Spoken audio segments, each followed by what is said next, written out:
Ang Discord ba ay dapat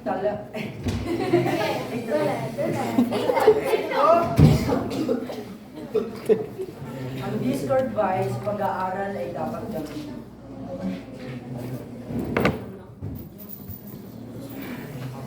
Narito ang mga mababalagtas na may paksang tatalakayin.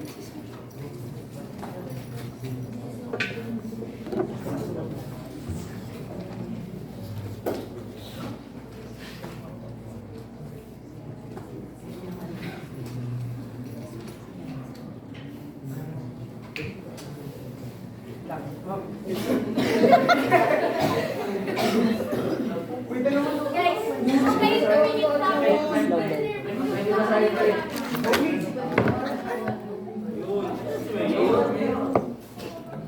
Narito ang mga babalagtas na may paksang tatalakayin. Ang Discord ba sa pag-aaral ay dapat gamitin.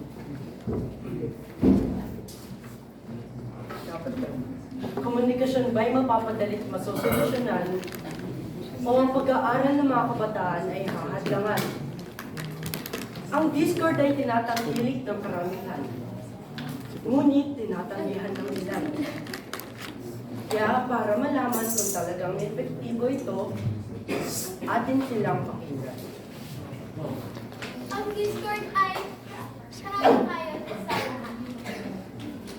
Ang iyong pagkirang ay hindi limitado sa iisa lamang.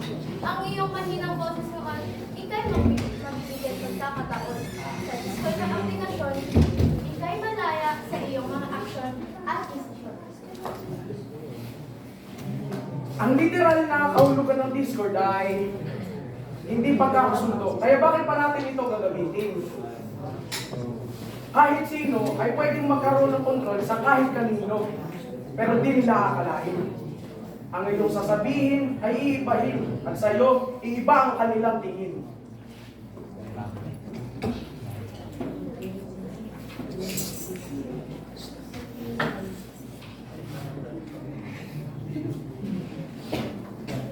Hindi ako sumasakay na ang Discord ay pwede gamitin kasi masyado pa itong batid. Kaya kung may bata na nananaliksik ng aplikasyon na to, ang tsansa na wala siyang mahanap na masasama dito ay makinig. Kay dami ng impormasyong kanilang ibinahagi. Mga maaari mong gawin at mga dahilan kung bakit hindi dapat itong gamitin. Talaga nga bang epektibo ang paggamit nito?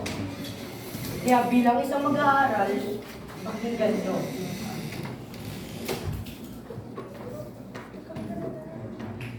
Mga katanungang kanilang bibigyan ng kasagutan. Taong 2022, ang buong sanlibutan ay biglang kuminto. Discord, pwede gawing daluyan upang tayo sa teacher natin, mayroon tayong matutulong. Kahit sino man o saan man tayo ay makakagamit ito. Cellphone, laptop, or tablet pa ito.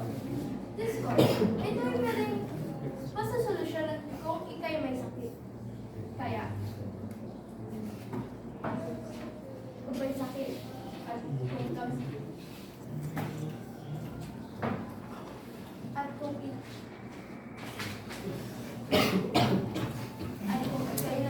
lahat tayo ay natulala at naandala. Kaya, huwag mag-alala.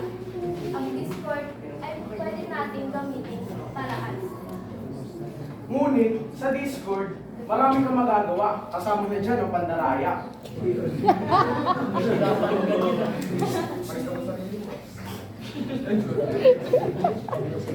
Ang pangongopya, magagawa mo lang sa unting bigkas ng salita. Siyempre, hindi lang naman sagot ang hinahanap ng guro, di ba? Kailangan, may natutunan ka rin sa iyong binabasa. Kaya hindi ako sangayon sa platapormang ito na pwede siyang gamitin sa pag-aaral.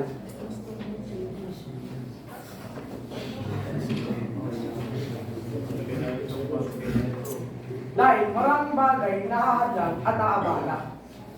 Ng ating lubos na naunawaan ang mga dahilan. Talagang magandang paksa na kanilang binigyan ng Sagot para sa masa. Ito'y gamit raw sa panahon ng pandemya o maaaring gamitin sa pandaraya. Isang ayon ay may dadagdag at pati na rin yung isang ayon.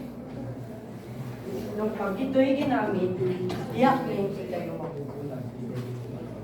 Kahit di man ako pabor sa paggamit ng Discord sa pag-aaral, ay masasabi ko, ang argumento mo ay nakakamangha at nakabibigay ng ideya.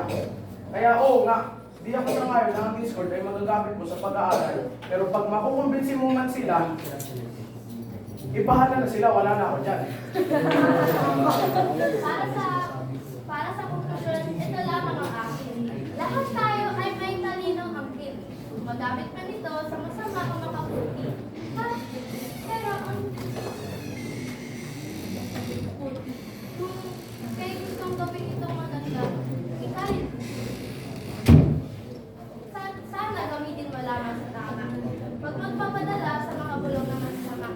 Kaya sapagkat sa huli, ikaw rin ang kawawa. Ngayon dapat ko na kayong